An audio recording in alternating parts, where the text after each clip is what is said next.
12 News at 10 starts now.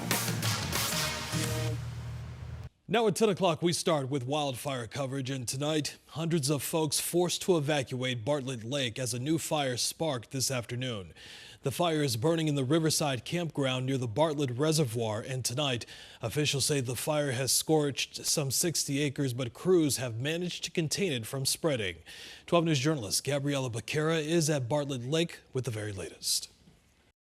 The Maricopa County Sheriff's Office isn't letting anyone pass this point at Horseshoe Dam Road. They pulled people out of campsites and off the water. We spoke to some of those people after the fire cut their weekend short. We had a good weekend, man. Had the family come out, Father's Day weekend. A fire at Bartlett Lake sparked Sunday afternoon, forcing hundreds of people to pack up and head home. I think we were one of the last ones off the lake. The officer told us that he asked him, did you know you're the only ones on the lake? No. Others determined to spend their day on the water, deciding to go somewhere else. I'll just go up, change my plans, and go to Horseshoe. Giant smoke plumes first calling fire crews to Riverside campground around noon. The amount of smoke and the color of the smoke led you to believe it was a little bit bigger than it was. The fire quickly spread across grass and brush, sparking smaller fires in the direction of the Bartlett Lake Marina. The wind was just taking it everywhere. The wind required ground crews to call in for air support. 2 super scoopers and a helicopter took turns picking up water and dropping it on the fire. The lake is right there, so it was like a 2-minute turnaround. Tonto National Forest spokesman Brad Windhelm says the fire destroyed the campground. The crews were able to protect the marina and other structures around the lake. It didn't look very good initially, but those super scoopers came in and just did a bang-up job. Investigators are still trying to figure out what caused the fire. Fire crews say this is a good reminder to familiarize yourself with some of the stage 1 restrictions before you spend time out here. Reporting at Bartlett Lake, Gabriela Becerra, 12 News. Gabby, thanks so much. Make sure that you can get alerts and track fires across Arizona with the 12 News app. Just scan the QR code on the right side of your screen. You'll be directed to the download. You can also find more information at 12news.com/wildfires. Meanwhile, just west of us in the Golden State, a fast-moving wildfire near Los Angeles has now forced 1,200 folks there to evacuate. We're told that this fire has now burned through nearly 15,000 acres in less than 36 hours. Fire crews say that low humidity fueling the flames along with strong winds.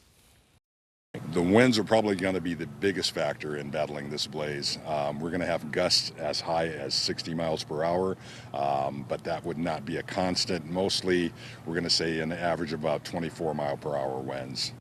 Tonight, we're told that fire is just 2% contained.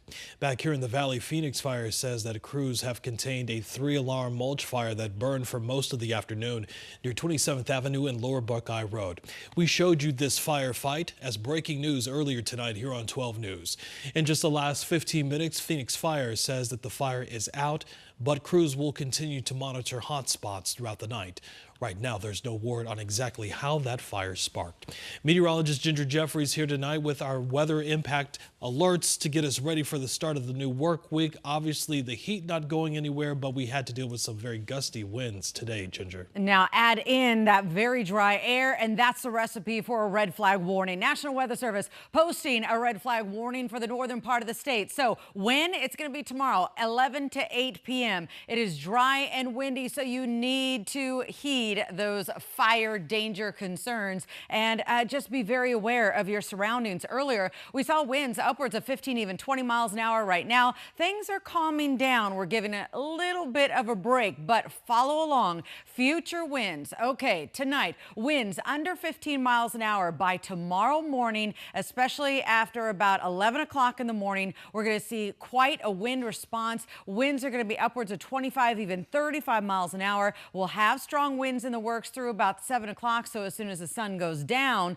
the winds are going to relax a little bit. Now, the wind is a sign that actually temperatures are coming down. We get a little bit of a break. You never thought 106 felt like a cool down, but after a couple days in the 112 range, we are shaving down those highs slightly before excessive heat settles in next week. Details coming up in my full forecast. Jonathan? All right, Ginger, we'll see you in a few minutes. Thanks. Tonight, 12 News has learned the name of a girl who drowned yesterday in the North Valley. Police identifying that girl as 2-year-old Celeste Molina. We're told that she drowned after falling into a backyard pool near 35th Avenue and Deer Valley Road. Investigators ruling the drowning accidental. Tonight, that investigation ongoing. Police have also identified a boy who died yesterday afternoon in a jacuzzi as 2-year-old Axel Marquez. This incident happened near 59th Avenue and Thomas. Tonight, investigators say again they're also treating his death as an accidental drowning and that no evidence of foul play has been discovered. Meanwhile, it has been a little more than a year since the murder of 16-year-old Paulina Ochoa, and tonight Phoenix police still on the hunt for her killer. Paulina killed in a hit-and-run crash on June 9th near the area of 27th Avenue and Indian School Road. Silent witness sharing this video of the car they say hit her. Police say it is a black Chrysler 300. Police say the driver of the car went into a parking lot near 27th Avenue and Grand Avenue after hitting her. Tonight, investigators say that anyone with information on the case now urged to give them a call. That number, 480-WITNESS. As you head into work tomorrow morning, there are a number of freeway closures that are taking place over several nights this week. This is a live look at the 101 near Tatum Boulevard, and right now traffic is moving pretty well, but starting tomorrow night at 9 o'clock, that area will be closed in both directions between Tatum and 64th Street. It is expected to reopen just in time for the morning commute every morning at 5 a.m. We're also told that the west lanes at Loop 101 on-ramps at Hayden and Scottsdale roads will also be closed, along with the ramps headed east on the 101. Those closures are expected to last until Thursday morning.